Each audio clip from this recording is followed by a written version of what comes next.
Disclosure: I was invited by the Panzermuseum Munster and the Tank Museum at Bovington. On my recent Panzer IV video, a question came up, namely, so if Panzer IV with the L24 gun had better penetration with armor-piercing ammo than the Panzer III, then why did they build the Panzer III instead of standardizing with one tank type? Well, as you can suspect, there are several answers to this question, ranging from mere tactics to industrial aspects. The user Wien 1938 did already note some points, but I will go into further details, provide sources and additional points. Basically, it comes down to the structure of the German industry, the procurement system, the problem of standardization, low production numbers, tactical, doctrinal considerations, and likely also weapon performance. Let us first take a look at German industry. Germany had a lot of different companies, yet rather few very large ones. This is clearly reflected on the automotive side by the various attempts to standardize car and truck production. In Germany, the rationalization in the car industry in the 1920s had limited effects for neither the reduction of car models nor the standardization of components was accomplished. They were achieved at the end of the 1930s under the pressure from the government, Shellplan, but remained without substantial results because of the outbreak of the war. But back to the Panzer III and IV. If you look at the Panzer III, it was designed by Daimler-Benz and produced by Daimler-Benz. The Panzer IV, on the other hand, was designed by Krupp and produced by Krupp, and later also Vormark. So two different tanks and at least two different companies. The workshops, machine tools and production arrangements were set up for a specific product. The Panzer III at the Daimler and the Panzer IV at Krupp. And although they look similar, some parts were completely different. For instance, the Panzer III used a torsion bar suspension. The Panzer IV didn't. At the same time, Germany had limited experience with tank design, let alone warfare, so it was not clear that we would still use torsion bars decades after the war ended. Technically, it would have been possible to switch to one type, but the question is, at what cost? This also assumes that it was obvious at that point which tank was the better one, but this was pre-war. Even if that was the case, there were contracts and other obligations at work, even without accounting for corruption, etc. There were various attempts to rationalize production between the Panzer III and IV, by the way.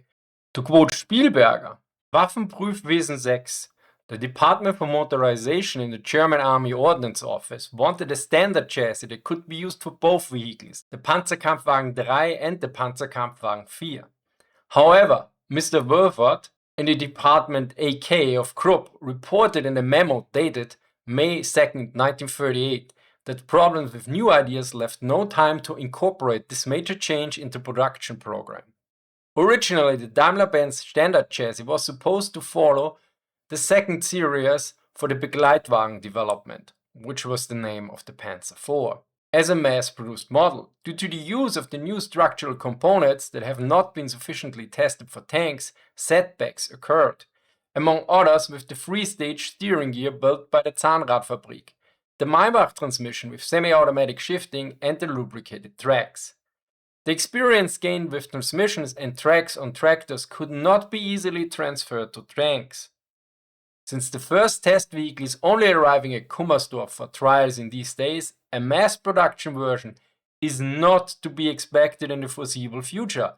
Instead of the Daimler-Benz standard chassis, larger orders for the Begleitwagen have therefore been placed for the third, fourth and fifth series. In other words, it was not so easy to just switch production lines and pump out just Panzer IIIs or IVs. Additionally, we should not forget that Germany was not fully prepared when it entered the war. Particularly the tank production and numbers were rather low, especially for the Panzer IV.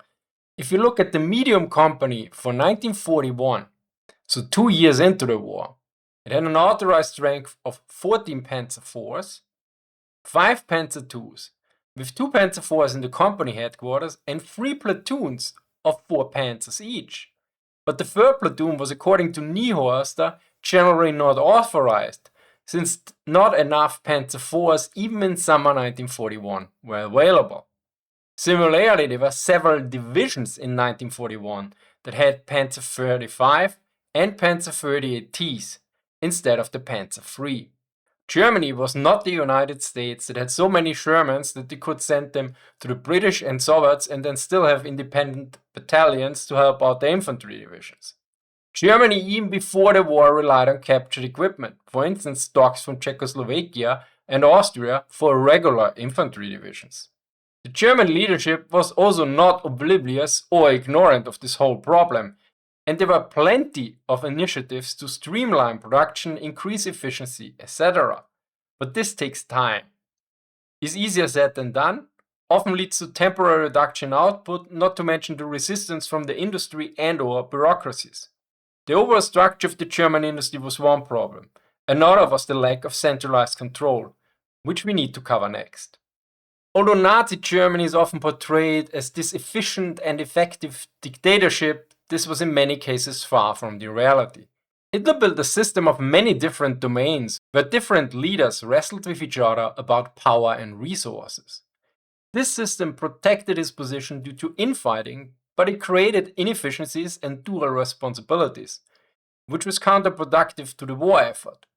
As such, in many cases, there was a lack of centralized control. More important were the indications that the NS regime was moving further and further away from the principle of systematic economic planning and control, both for the peacetime and the wartime economy. Instead, they concentrated on short-term decisions regarding individual problems, but not because those responsible considered this the correct strategy, rather because of their inability to solve the problem of high-level organization for the economic sector in a permanent and convincing manner. Pre-war preparations were not completely fruitless, and the German system was still effective in many regards, despite the obvious shortcomings. Additionally, the various companies and organizations would not necessarily walk in lockstep because someone said so. In individual sectors, it was indeed possible, based on the initiative of the affected companies, to draw up production plans by 10th September 1939 to issue the necessary individual instructions to firms for the expansion, throttling or shutdown of their production, and thus to complete the transition to a war economy.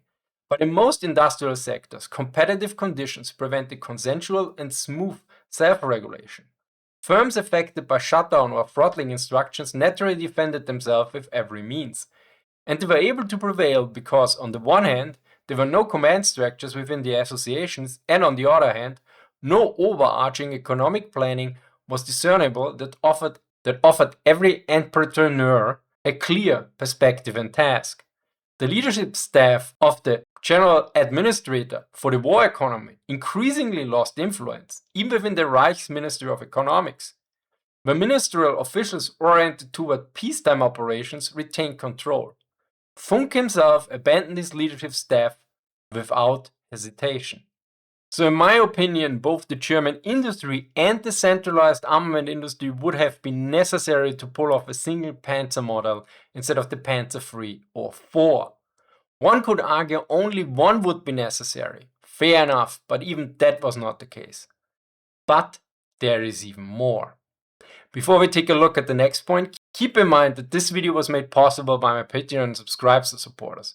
Although I'm doing this for more than 10 years by now, I get less and less views, which means I'm at this point sadly quite dependent on funding by supporters, since the ad revenue is not enough anymore. My various efforts in the last year and this year so far had limited or no impact. If you like what I do and want me to continue doing it here on YouTube, thank you for considering supporting me on Patreon or Subscribestar. Links are in the description. Now the next point is about tactical and doctrinal considerations. Nowadays we are used to main battle tanks or to companies that have generally only one tank type in it. This was absolutely not the case for the German army pre-war, and even a few years into the war it was untypical. If you look at the tank companies in 1939, they usually have several tank types in them. Note that I don't consider command tanks as a different type. I'm talking about Panzer I, II, III and IV. The Leichte Panzer Company from March 1939 has Panzer I and Panzer Tooze in it. The Leichte Panzer Company A from March 1939 has Panzer I, III and IV in it. The Leichte Panzer Company from September 1939 has Panzer II and III in it, and the Mittlere Panzer Company from September 1939 has Panzer II and IV in it. Keep in mind, these were authorized tables of equipment. In various cases, if there were not enough panzers of a certain type, another type might be used as well. So replacing the Panzer IIs with Panzer Is, or even worse, replacing some Panzer IIs with Panzer I. So these were already idealized numbers. Also keep in mind that the Panzer 35 and 38T were generally used to replace the Panzer IIIs. If we fast forward to summer 1941, so after the successes of Poland and France, thus plenty of experience, the structure of the panzer companies hasn't changed that much. One might argue this was still an issue of low production numbers were the reasons for the lack of companies consisting solely of Panzer IIIs or IVs. Well, I would have thought so as well. But in early 1941, the general staff, looking at the experiences from France, concluded about the future organization of the panzer units that the reinrassige Panzer Company, literally purebred tank company, so using only one tank type, would likely not succeed in the future, and instead the mixed company would be the future. Even for the Tiger companies, the initial organization had a mix between Tigers and Panzer IIIs. Although by 1943 the situation was different. Germany had switched to panzer companies consisting generally only of one single tank type in the table of organization. But before the war and even in 1941 this was not clear cut. As such, putting everything in a single tank design was not seen as tactically sound and likely also created some doctrinal friction. Finally, the last point is probably weapon performance. This is in my opinion likely the least important. So the penetration of the 75mm short barrel gun of the Panzer IV had a higher penetration, but the difference was not that big to the 37mm gun that was in the Panzer III or also used as the main anti-tank gun at the outbreak of the war. The issue is the 75 has also a rather low muzzle velocity. This had the drawback that the flight trajectory was more steep, which generally means the chances to shoot too far or too low are higher. In some cases, this can actually be beneficial, for instance when overshooting friendly troops, but generally it reduces accuracy unless you have a perfect rangefinder. So in overall, the 75mm L24 was better suited against soft targets due to a larger payload and steeper trajectory for firing over friendly troops, but less ideal for fighting armored and small targets due to reduced accuracy in comparison to the 37mm gun. To summarize, although in hindsight it makes a lot of sense to just focus on one tank design, since nowadays we generally have tank companies that consist of only one tank type, this is basically the result of the World War II experience, and the Panzer III and IV are pre-war tanks. Keep in mind that the single tank type we see nowadays is a result of different experiences that are influenced by industrial, logistical and organizational aspects. Before and into the war, it was common to have several tank types. The British had their cruiser and infantry tanks. Similarly, the Soviets had their BT and T tanks, and so on. Back to Germany. Neither the German industry was structured in a way that it was easy to switch different manufacturers to one tank type, nor was there centralized armament industry to do this. Thank you to Andrew for reviewing the script. Thank you to the Panzermuseum Munster and the Tank Museum at Bovington for inviting me. Thank you for watching and see you next time.